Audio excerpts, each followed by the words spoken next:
Before you laugh at someone's small beginning, wait until you see how their story ends.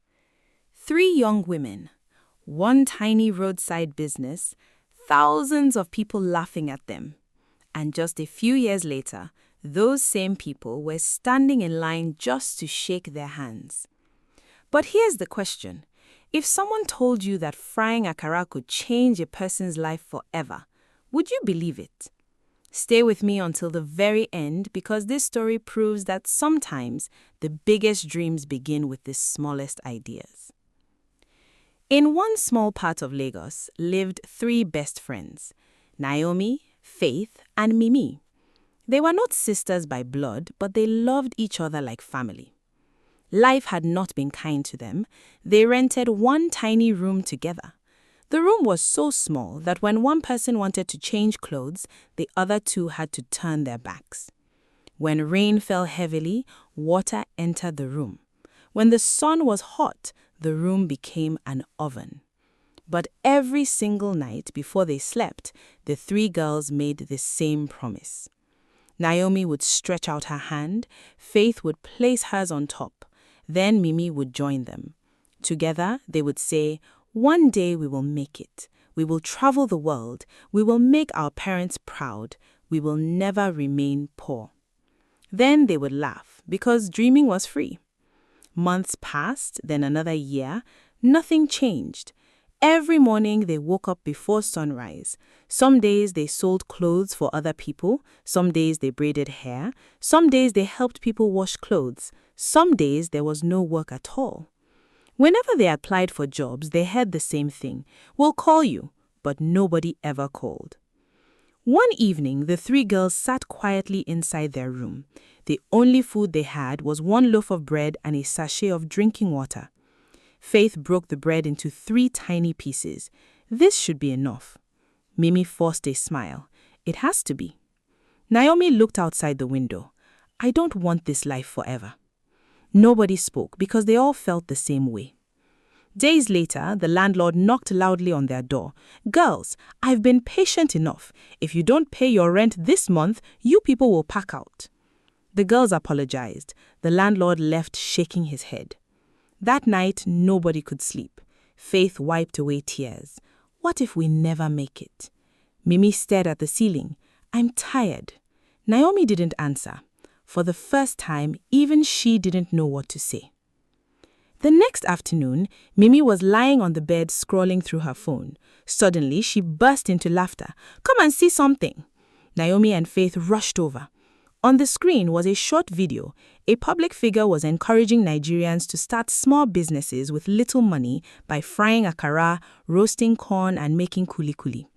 Faith laughed so hard that she almost fell off the bed. "So after all my education, na akara?" The three girls laughed, then they opened the comments. One person wrote, "My university certificate is now crying." Another commented, "My village people have won." Another said, "I'll fry akara in English." The room was filled with laughter. But suddenly, Naomi stopped laughing. She looked at the phone again, then again. She became unusually quiet. Faith noticed. "Naomi, what are you thinking?" Naomi looked at both of them. "Wait, I don't think this is funny anymore." The room became silent. Faith frowned. "What do you mean?" Naomi stood up slowly.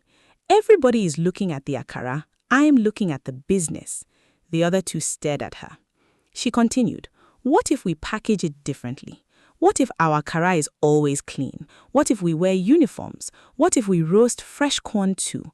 What if we package kuli-kuli beautifully? What if we create something people are proud to buy?" Mimi slowly sat upright. Faith blinked twice. Nobody laughed anymore. Naomi continued walking around the room as ideas poured out of her mouth. "We can create a name. We can print paper bags. We can use gloves. We can smile at every customer. We can save every profit. We don't have to remain roadside sellers forever." Silence filled the room. Finally, Mimi spoke. "You really believe this can work?" Naomi smiled confidently. "I don't know, but I know one thing. If we don't try, we'll never know." Faith looked at the two of them, then smiled. "Well, we don't exactly have anything to lose." The three girls laughed. For the first time in months, hope returned. The next morning, before sunrise, they gathered everything they owned: coins, old savings, money hidden inside bags, money inside shoes, money inside an empty Milo tin. When they finished counting, Naomi sighed. "This is everything." Faith smiled. "It may not be much, but it's enough to start." Very early the following morning, the three friends boarded a bus to Mile 12 Market. The market was already alive. People shouted from every direction. Wheelbarrows pushed past them. Women called out prices. They bought beans, corn, groundnuts, plantains, cooking oil, pepper, and everything they needed. By the time they returned home, they were exhausted but happy. That evening, the three of them washed the beans together. Faith prepared the corn. Mimi arranged the ingredients. Naomi carefully wrote something on a small cardboard with a black marker: Golden Akara and Grill. Faith laughed. "So, this is our company?" Naomi smiled confidently. "No, this is just the beginning." The next morning, long before the first rooster crowed, Naomi was already awake. She quietly tapped Faith and Mimi. "Wake up, it's time." Faith covered her face with the wrapper. "Just 5 more minutes." Naomi laughed. "Successful people don't sleep like this." Mimi stretched and yawned. "If this akara doesn't make us rich, I'm sleeping for 1 whole week." The 3 girls laughed as they prepared for their first business day. Everything was ready. Naomi looked at the small signboard: Golden Akara and Grill. She smiled. "Girls, today is the first page of our new story."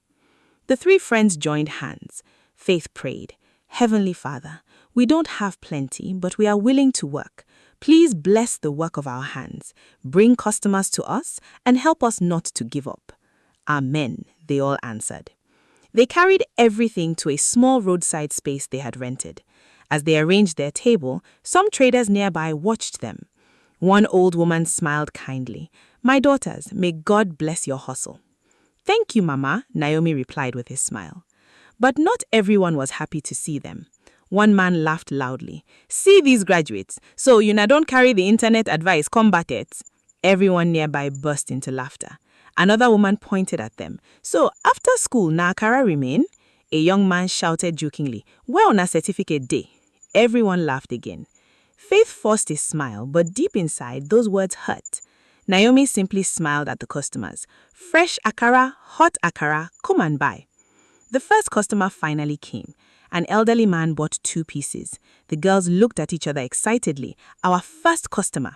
Then another came, then another. But after that, nothing. Hours passed, the akara became cold, the roasted corn remained on the grill.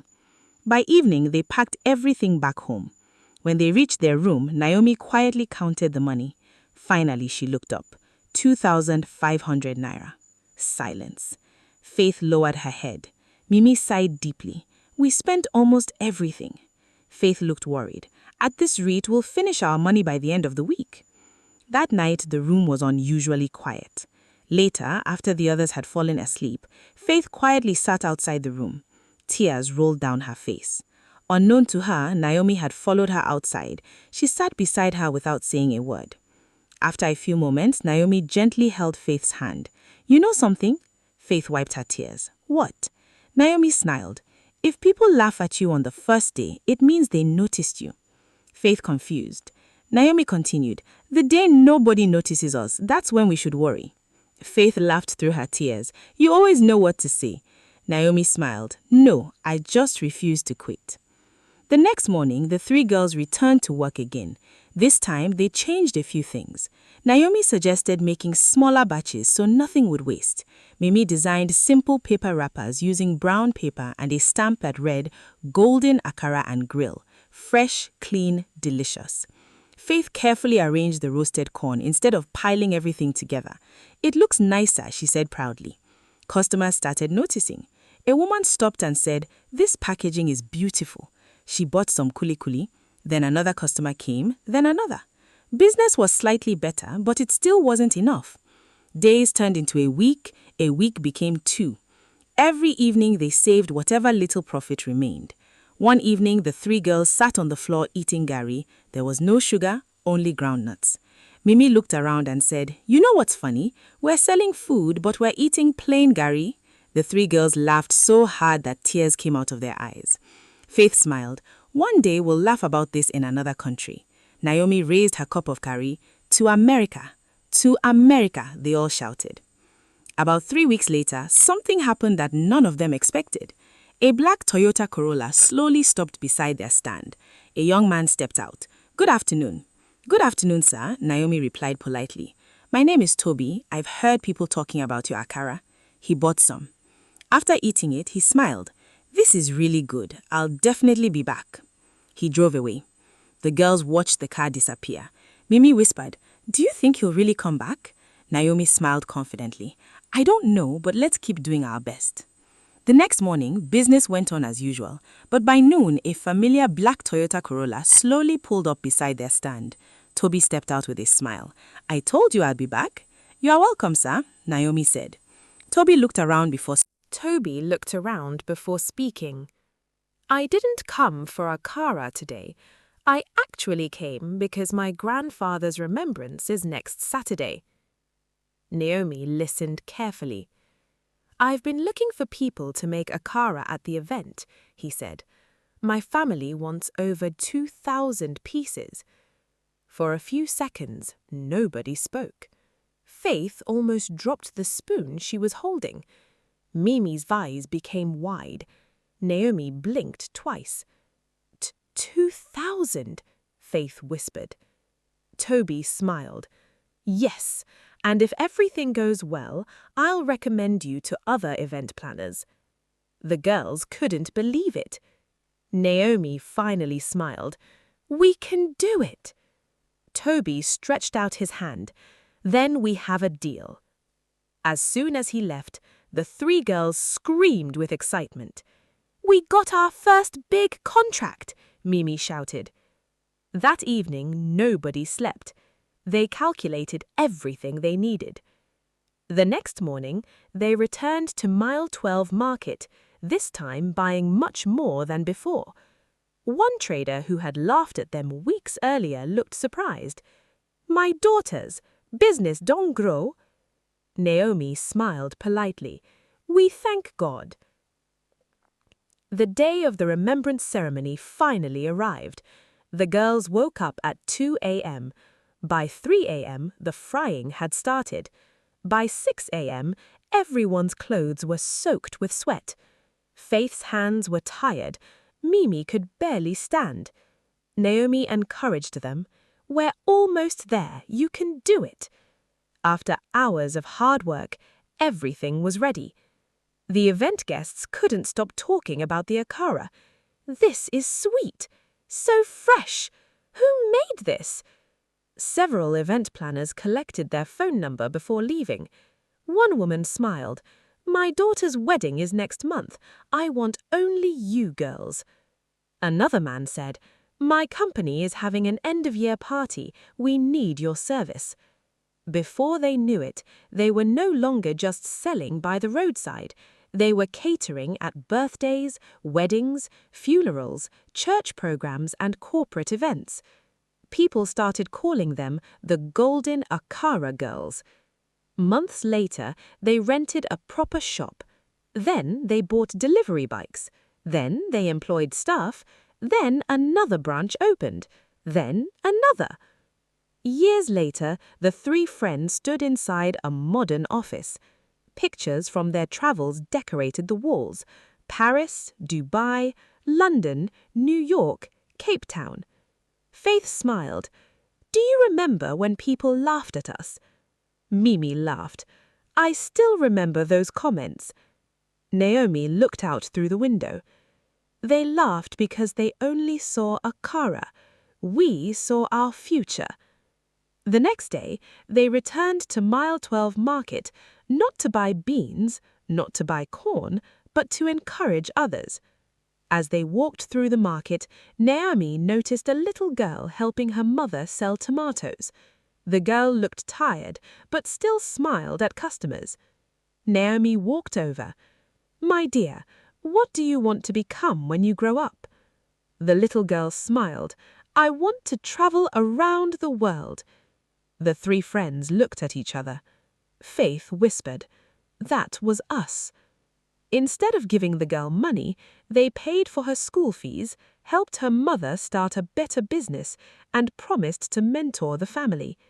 As they walked away, Mimi smiled. Someone once inspired us with just one idea. Naomi replied, "Now it's our turn to inspire someone else." Final lesson. Success doesn't always begin with millions. Sometimes it begins with one simple idea, one decision, and one step. Never be ashamed of honest work. People may laugh today, but tomorrow they may celebrate your success. Always remember, small beginnings can lead to big destinations. If this story inspired you, share it with someone who needs encouragement today. This is African Stories by Mo, where every story reminds us that hope, hard work, and determination can change a life. Thank you so much for watching until the end. Please don't forget to like, comment, share, and subscribe. And don't leave yet. Another beautiful and inspiring story is waiting for you right here on your screen. Until next time, keep believing in your dreams, because sometimes the smallest idea can take you to places you never imagined.